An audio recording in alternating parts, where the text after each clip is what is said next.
ইসলামী শরীয়তে এমন কোনো সুস্পষ্ট দলিল নেই যে কোনো ব্যক্তি দিনে ৭০,০০০ বার কালিমা তাইয়্যেবা লা ইলাহা ইল্লাল্লাহ পাঠ করলে তার জন্য জান্নাত ওয়াজিব হয়ে যাবে। তবে কালিমা তাইয়্যেবা পাঠ করা নিঃসন্দেহে একটি অত্যন্ত গুরুত্বপূর্ণ ও ফজিলতপূর্ণ আমল।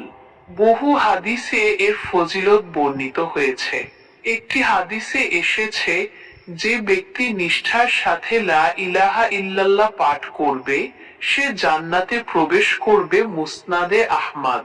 তবে ৭০,০০০ বার কালিমা পাঠের নির্দিষ্ট কোনো ফজিলতের কথা কুরআন বা হাদিসের নির্ভরযোগ্য কোনো সূত্রে উল্লেখ নেই।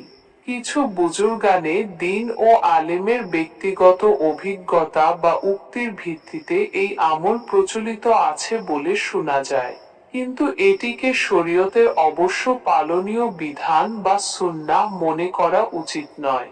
কালিমা তাইয়্যেবা বেশি পরিমাণে পাঠ করা নিঃসন্দেহে সওয়াবের কাজ এবং ঈমানের অন্যতম গুরুত্বপূর্ণ স্তম্ভ।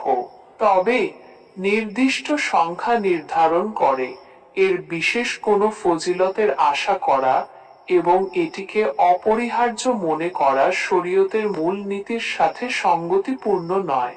সুতরাং কেউ যদি আল্লাহর সন্তুষ্টির জন্য বেশি পরিমাণে কালিমা তাইয়্যেবা পাঠ করে তা অবশ্যই ভালো।